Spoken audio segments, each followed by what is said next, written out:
วันที่ 10 มีนาคม 2026 ห้องว่าการกระทรวงป้องกันความสงบจัดกองประชุมเสื่อมซึมเอกสารบันดำเนินชีวิตการเมืองเนื่องในโอกาสวันสั่งตั้งกำลังป้องกันความสงบครบรอบ 65 ปี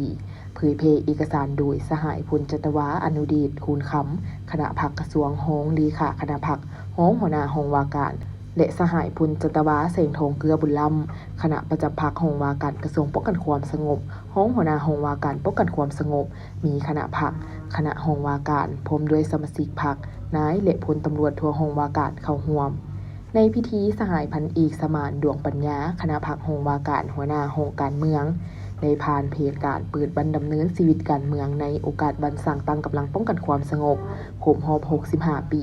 จุดประสงค์เพื่อให้นายและพลตำรวจทั่วห้องว่าการกระทรวงเสื่อมซึมกำเนินทาเทมูลเสื้ออันสง่างามผลงานไซสนะอันใหญ่หลวงและการเติมใหญ่ขยายตัวของกำลังป้องกันความสงบก็คือกำลังห้องว่าการตลอดระยะผ่านมา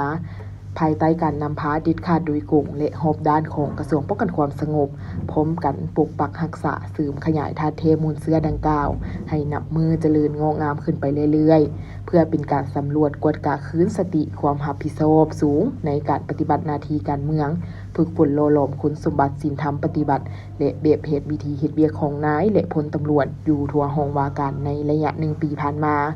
เอกสารที่นำมาเผยแพร่ในครั้งนี้มี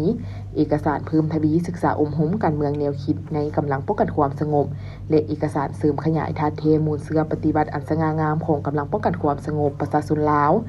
เอกสารจรรยาบรรณของนายและพลตำรวจเอกสารต้านสกัดกั้นและแก้ไขปรากฏการณ์โยโทในกำลังป้องกันความสงบการดำเนินชีวิตการเมืองในครั้งนี้จะเห็นให้นายและพลตำรวจทุกสหายมีการหันเปลี่ยนอย่างแจ่มแจ้งตั้งหน้าฝึกฝนโลหลอมคุณสมบัติศีลธรรมปฏิบัติเพื่อเฮ็ดให้ตนเองกลายเป็นนายและพลตำรวจที่มีคุณทัศน์การเมืองหนักแน่นมีความรับผิดชอบสูงในการปฏิบัติหน้าที่อย่างมีผลสำเร็จ